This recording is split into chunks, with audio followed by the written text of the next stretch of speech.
Welcome to episode 43 of Published. This is the first part of a two-part series in which I'll speak with John Willig, a literary agent and publishing consultant at Literary Services, Inc. In part one, we're asking John all about the ins and outs of working with a literary agent, and in part two, we'll be discussing what the querying process looks like for authors today. Welcome to Published, a podcast by Greenleaf Book Group, where we'll discuss the ins and outs of the publishing industry, from writing a book and finding the right publisher to gearing up for a book launch. And now, here's your host, Greenleaf Book Group CEO, Tanya Hall. Welcome back to Published. In this episode, we'll explore what it's like to work with a literary agent.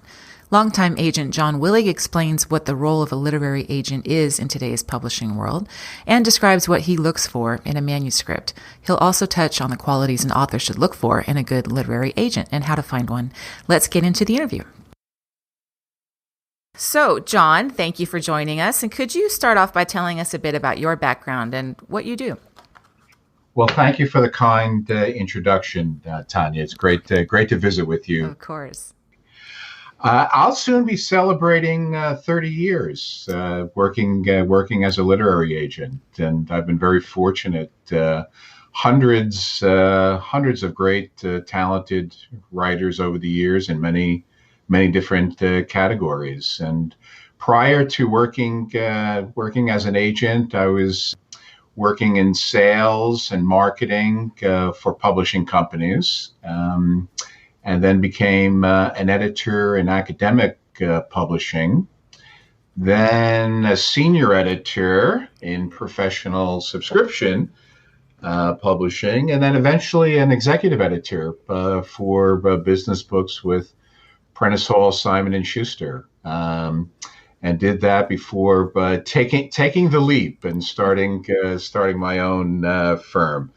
But that's all a part of resumes and, our professional, backgrounds. And I try to emphasize, to folks that, you really become a part of publishing, I think, when you become a reader. And for many of us that starts at an early age. And I was very fortunate. My grandmother was a school teacher.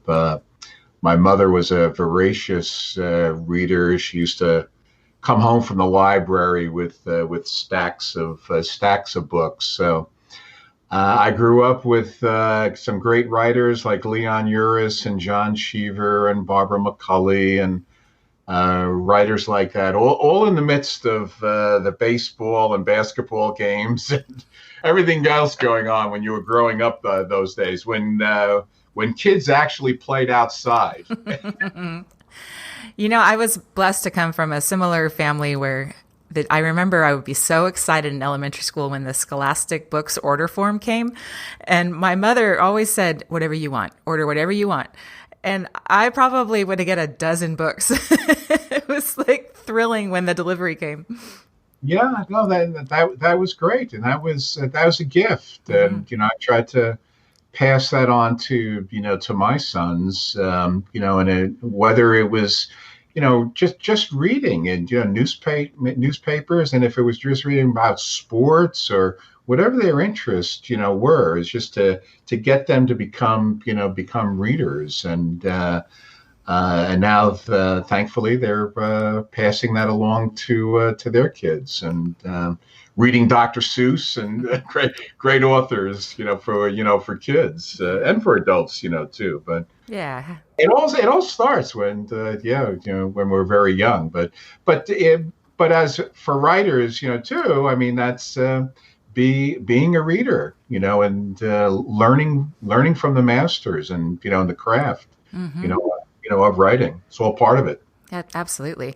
So for the folks who are brand new to the publishing business, can you give us a high-level overview of what a literary agent does?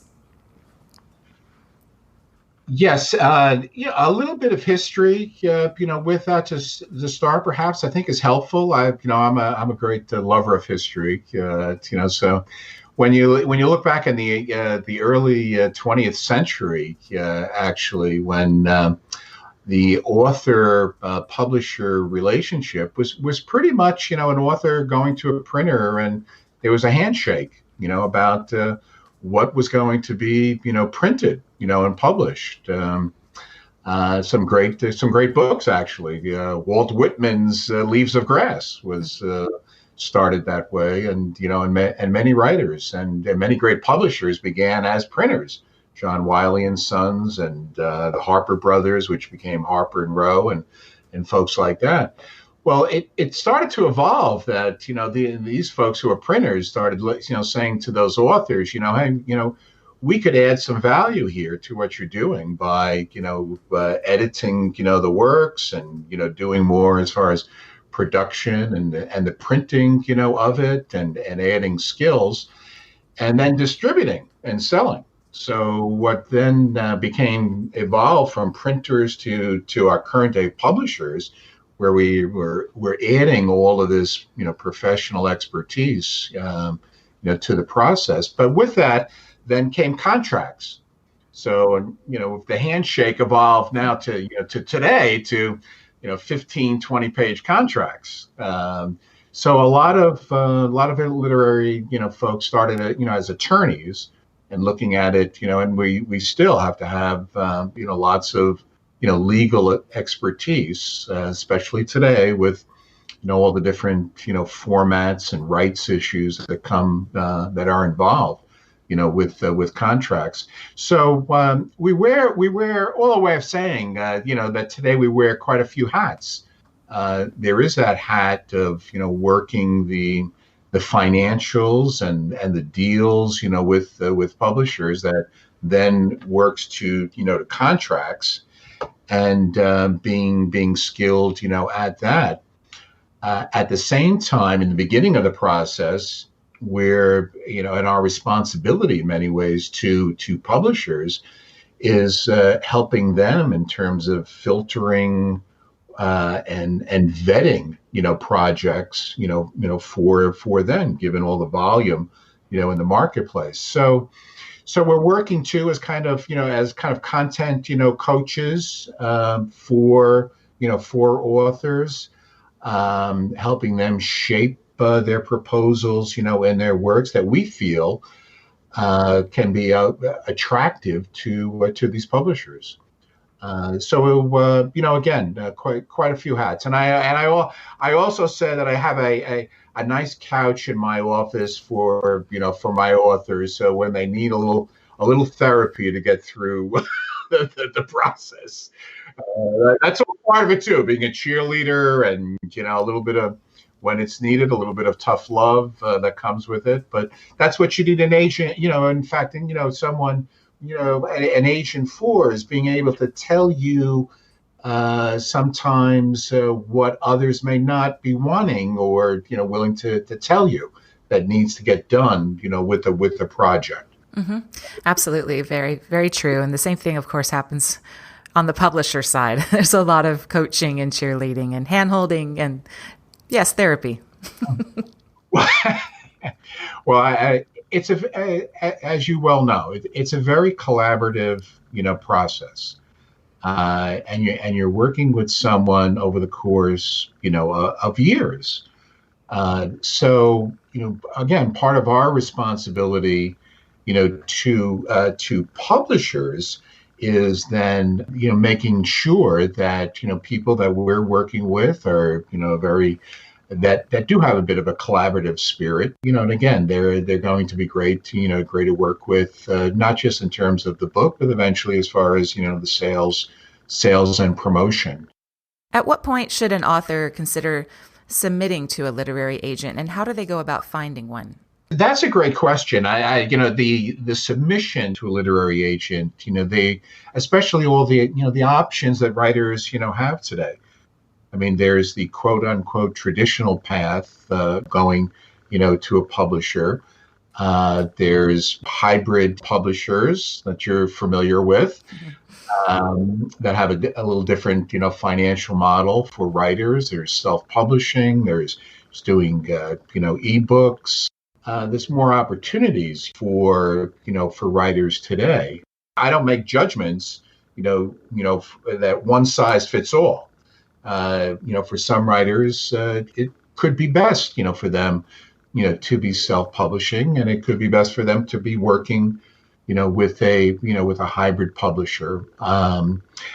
In all of those instances, though, Tanya, I think what I really emphasize, are writers, are they ready in terms of, having done their research and their homework into the marketplace? When you're submitting to a literary agent, you're assuming then that we're going to be then submitting to publishers who will be investors, in your work. So those investors are looking for obviously a return, on their investment. So they want to know, and they want to know pretty quickly, today, what's the unique value that you're bringing, to the marketplace. And I'll hold that that's true, whether you are going to be self-publishing or, working, just doing an ebook or, whatever. I find that a lot of folks are in a bit of a, let's say, a bull's rush, if you will, to get published. And that leads them then to a lot of, self-publishing, today. So I'm always advocating, that authors really put the time in, to do the homework and the research, and that's essentially when they're ready, to submit to a literary agent. Yeah, well said. And I think we can all acknowledge that there are good players and bad players in our industry, as with any industry. So how does the author vet their agent? How do you know if you have a legit agent? That's a great question today, because as with so many businesses and industries, there's been a little bit of a rise, in the scammers, out there. I always refer people to, Writer's Digest. The Writer's Digest group, their magazine. In fact, this current issue of Writer's Digest magazine, one of their lead stories is on 20 agents unveil which stories they want now. They do an agent, roundup, in the magazine. And a lot of great, writing tips, too. And they have conferences around the country that agents, attend. So going to conferences, and now, of course, even, when they're virtual, the agents that are attending conferences, that's obviously a signal, in terms of their being, legitimate and respected, in a certain industry.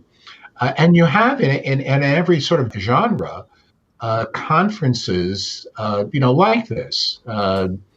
One of my favorites actually is the Thriller Fest, conference.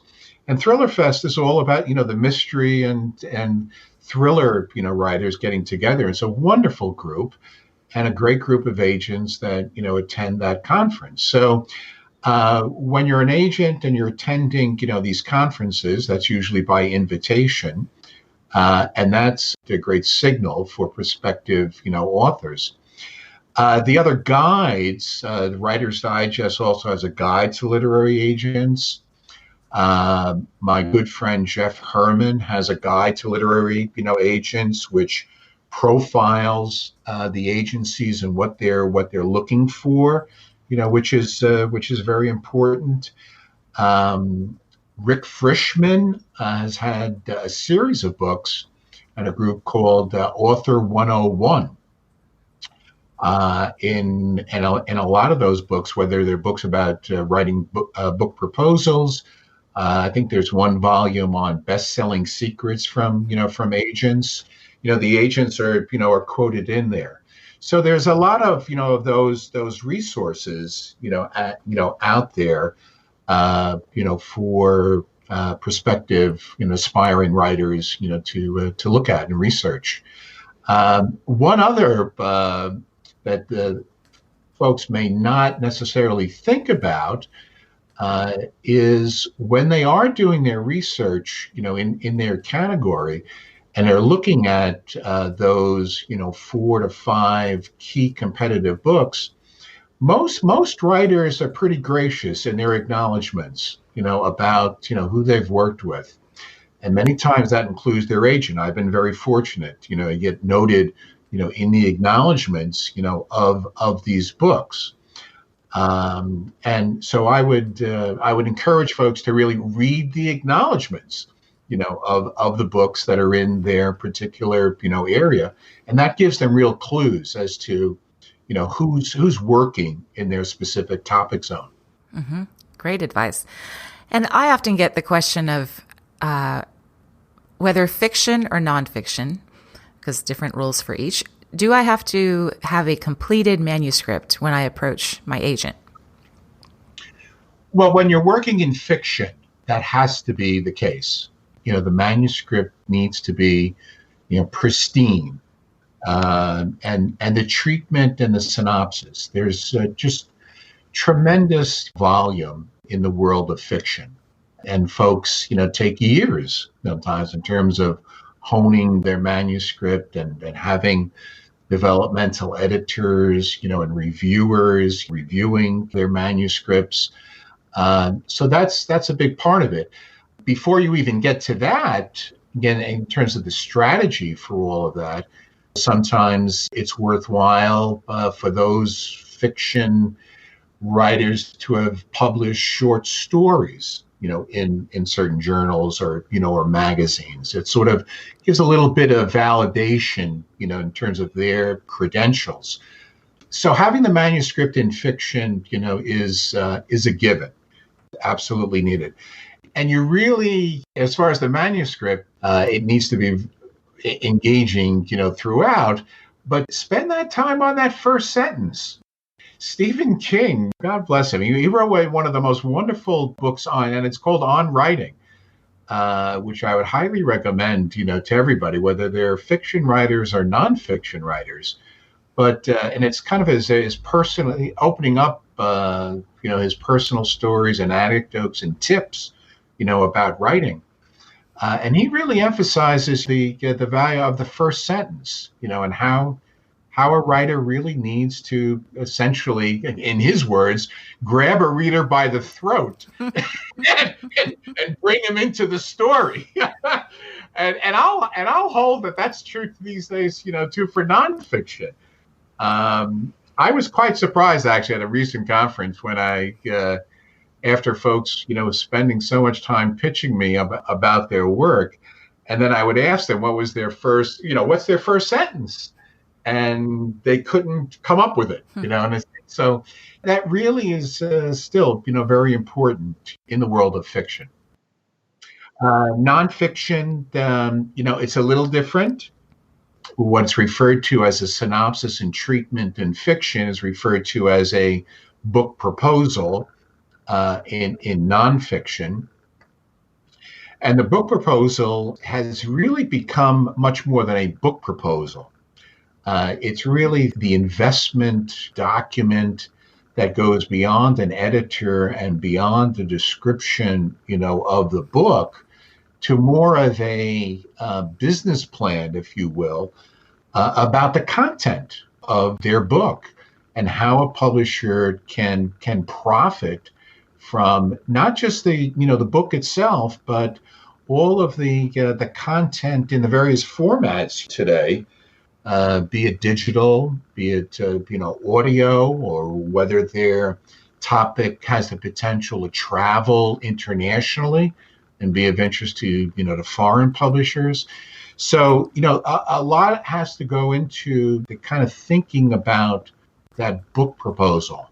And there's a lot of great guides on book proposals, but I try to give my clients and aspiring authors a sense that it is an investment tool for that company to be shared within the company by the folks in publicity and marketing.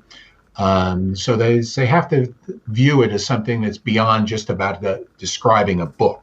And while the proposal certainly needs to be complete at the time that you're submitting to publishers, the nonfiction manuscript does not. Is that correct? Not necessarily. And here's where some of my colleagues differ a little bit. Again, because of that investor kind of frame, I think any publisher is going to feel a whole lot better knowing that they have sample chapters, and sometimes even beyond sample chapters, a draft of the manuscript.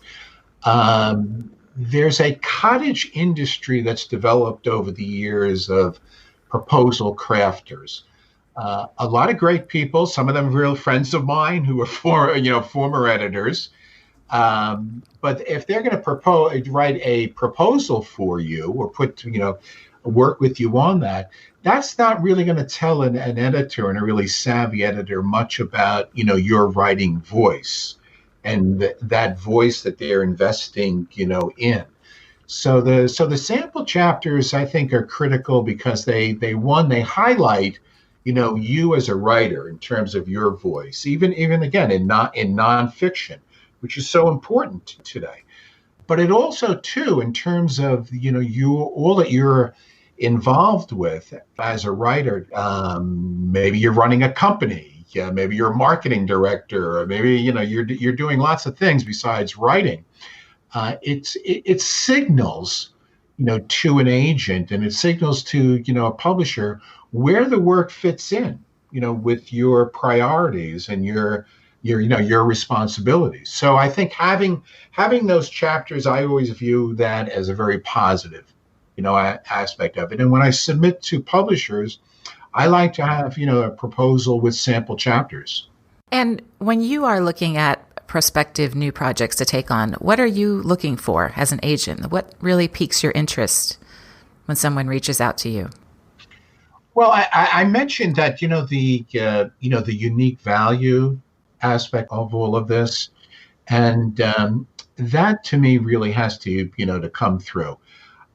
We all know how crowded the marketplace is today, and that's just in terms of books. I mean, when you look at the whole information landscape, and all the people are receiving, whether it's online or audio today, and podcasts and streaming, we're all competing now. In that world, and book publishers are too. So they want to know, and they want to know pretty quickly, what it is that you're bringing to this marketplace that is unique and is going to be of value to those readers. So that has to, I think, come through pretty quickly in the work. I also then, once that's established, then you're looking at how is all of this aligned with an author's everyday activities. To the earlier point about proposals and how they're reviewed by promotion and publicity people, what is it about your work that's going to help, the publisher sell the work in this kind of new marketplace today? And that's not just coming from the publishers. When they sit down and they're pitching their new books to Barnes and Noble and Books A Million and all the distributors are asking, the publishers, hey, what is this author going to be doing to help us, sell it in this new marketplace? So I'm looking at, a few of those aspects, and then, you get to the actual writing and the research involved in that work and proposal. Yeah, that point about differentiation, I really can't underscore that heavily enough, because I like to tell my authors about a strange case of worlds colliding. To age myself a bit here, in the late 90s, I was a producer for E! Entertainment Network, and I handled the book beat because I was one of the younger producers and nobody wanted to be pitched books for an entertainment network that focused on celebrities. And so I had countless books come across my desk every day, publishers and publicists, often pitching me the same book. And I would make my decision in maybe 2 seconds. And that was, again, late 90s. So before we had the volume of today. But the publishers know very quickly when something is different. And also, as quickly, something is the same. And so that the title, the cover, all of these things really deserve the utmost attention for that reason. They really that's a great point, Tanya. And again, it speaks to your experience and anyone who's been in this field. And so the task is, how do you kind of pitch a project? And this could be whether it's a book proposal, or you're pitching a new film, or that to someone's ear, given all that they receive every day. Then imagine an editor in their office, and they're all of the book, not just all the books that they're receiving, but all the magazines in the topic area and journals and all of that. And then you go online and you've got all the online content and everything else. So how is it that, you're going to engage them, to your point about the title and the subtitling, which is very important, part, of the proposal and the pitch, in a way that engages them, right away, their curiosity about the work and about the topic. And, that sometimes that takes time. Mm-hmm. That takes time. But that's what, again, part of working with an agent, and there's hundreds of wonderful, agents, that are working in different topic areas. And so they're in it every day. They're in contact, with editors, and an agent will push back and say to you, I really like it. I really like your work. I like, what you're doing here, but you know what? Your title sucks. Or you're not, or your subtitle is really not telling us, the better place that you're going to take me to with your work. So that's all, again, part of what we do as agents. That's it for part 1 of our interview with John Willig today. We hope you enjoyed learning about what it's like to work with a literary agent. For notes and resources from today's show, go to greenleafbookgroup.com/episode 43. You can also find advice for writing, publishing, and promoting your work in my book, Ideas, Influence, and Income, which you can learn more about at ideasinfluenceandincome.com. If you've enjoyed the show, please rate and review us on iTunes. It means a lot to have your feedback and certainly helps us make sure we're answering your publishing questions. Big thank you to Eleanor Fishborn, who produces the Published podcast, and we'll be back next month with another new episode. Thanks for listening to Published. To learn more, please visit greenleafbookgroup.com. And remember to subscribe to this podcast on iTunes.